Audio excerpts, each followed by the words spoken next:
Greetings and welcome back to Big Bacon's Collection. I'm your host, Big Bacon, coming to you from the sweltering bacon bunker. Today we're going to be looking at the Jazzwares World of Halo scale, Hyperius with Ravager from Series 3. As always, we're going to look at the packaging, we're going to bust them out, look at the accessories, check out the figure, look at the articulation, gear him up, and get him over on the shelf. So, these earlier waves have a very large bubble with cardboard that just sort of wraps around it. Nothing fancy, but it does look nice. On the top here we've got a whole lot of window space, more window space. This side here, UNSC, Halo. This side, Halo, different UNSC. The top cardboard we have Halo. A clear image of the figure through the, you guessed it, the plastic. Master Chief over here, 8+, Series 3, Hyperius with Ravager, Halo Infinite. Down here, the perfect amount of stupid script, along with the barcode. Back here, World of Halo scale, and a cross sale of the other figures that you can find from this wave. Look at that. A cross sale. Hasbro, look! A cross sale. They do still exist. So, what do you say we take a minute and bust this thing open? Now, you got to bear with me because a lot of this, they've got stuff taped everywhere on this thing.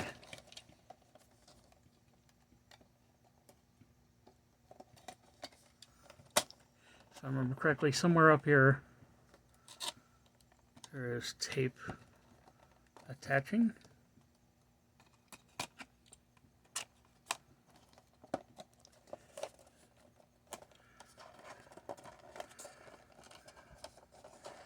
Let's find out if it'll budge.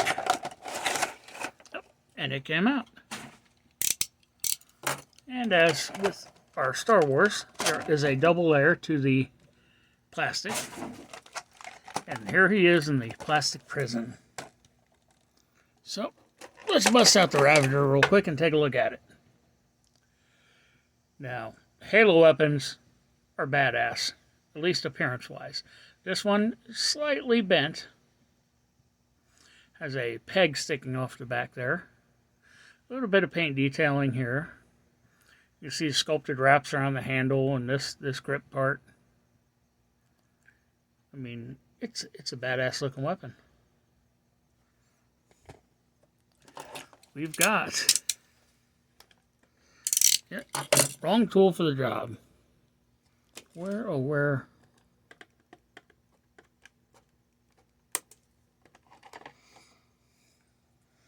We've got his pack, which is severely bent in the package. Okay, Jazzwares has apparently taken the route of Hasbro with the super rubbery accessories. So it looks like one very large square peg. Got a couple of stabilizer wings, some intakes, some exhausts. All in all, it looks really badass. Even has some of that dry brushing to give it that worn, used look. Sorry, I had to actually wipe down the sweat that was accumulating on my face.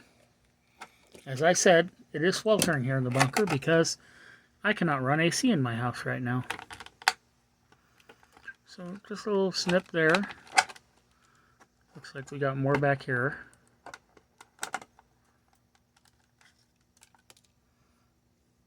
Looks like that should be it before taking him out. Oh, look at that. The legs are free. Be free, my legs. Be free. Free arm. And free willy. Okay, this is a heavy piece of plastic for the size it is. Now, World of Halo scale is about a 4-inch scale, give or take. So, yeah, this thing's going to be bigger than most of the figures. Taking a look at them. So we've got a nicely detailed face underneath this mask. And oh, I'll be damned. We've got a full face under here. Has a nice granite type look to it. Bright, bright eyes in there. Even has the ear holes down in there.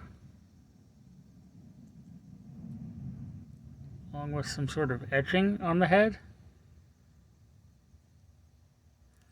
Nice. The helmet itself allows for a view of the eyes and the mouth. Looks like a jawbone along the bottom here. Great paint apps. And just the shape and design of it is pretty badass. Chest armor has what looks like bones hanging down. Like a heavy, heavy armor along the chest and stomach and down the groin. A couple painted pouches here on the side. More of that red design like on the helmet up here. Comes around to the back where you've got that big square peg hole. This arm, it matches the front. Has a little bit of silver. In fact, so does up here. I actually see it better from the side than looking straight on. More of the red paint. A little bit of skin under the shoulders themselves. It looks like along the lower back. Fingerless gloves in there. A little bit of wrapping for the forearms. Plating on the back. And what looks like knuckle dusters here. This is a badass looking figure. Okay, now we get down here to the lower legs. Okay, this is not skin up here. This is whatever undersuit he's wearing. Because the skin itself, by comparison, you can easily see the difference. I did forget to point out on this side he's got a helmet, like strapped to a shoulder armor. Nice. This side he's got what looks like bone strapped over here. I mean, all in all, this guy is just, he's a beast. Literally. Let's do some articulation. So the head is on a joint. Feels like a hinge joint up there. And then another hinge. You can actually see the articulation points there for the neck. So looking up, he will not go above eye level. Looking down, barely. No tilt, but it will rotate side to side. Arms come up. Okay, the shoulder armor will rise up over the body armor, so you can get it up to 90. Full rotation. No butterfly joining. Single jointed elbow comes up less than 90, rotates at the elbow. The hand will rotate, but you've got that knuckle buster piece behind it. Looks like horizontal hinging on the left hand. Horizontal on the right hand as well. The torso has a ball. And it feels like the waist has a... Yeah, the waist has just a pivot, or a rotation point. Up underneath the armor here. And this belt is a separate piece. It keeps riding up. We've got a ball joint up in the armor that allows for rotation. No real front and back, no tilt. Legs, the right one will come out farther than the left, and that's because of this giant bone. Will kick forward all the way though. Side cut for rotation. Double jointed knee. Great deal of range to it. Okay, foot will hinge forward and back a little, but the armor back here and the armor in the front really don't let it get too far. But there is a rocker.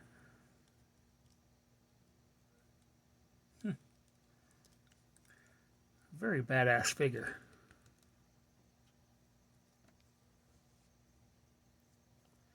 So let's see if we can get this big beast pegged in there. And a little bit of pressure and it goes right in.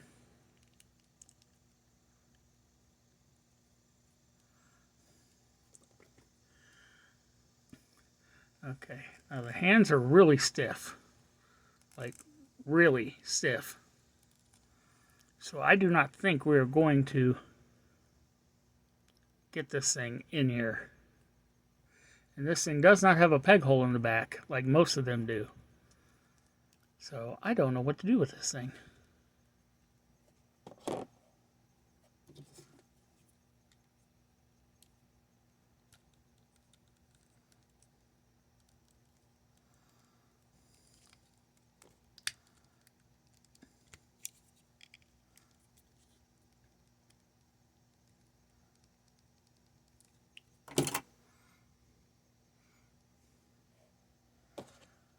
Took too long to find it.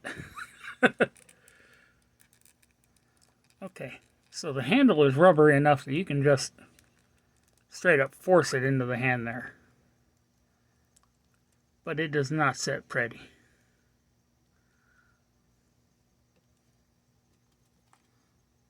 And getting this guy to stand on such small feet may require an act of God or Congress.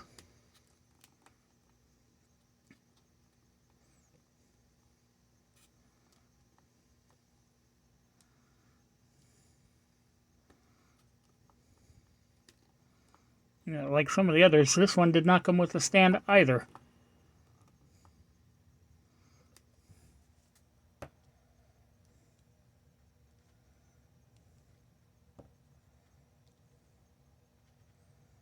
Okay, it was just 1 foot. 1 foot wouldn't slide forward.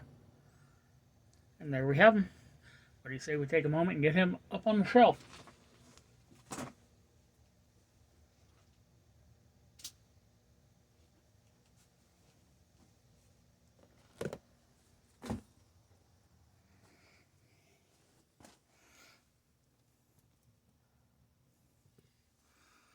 And there you have it.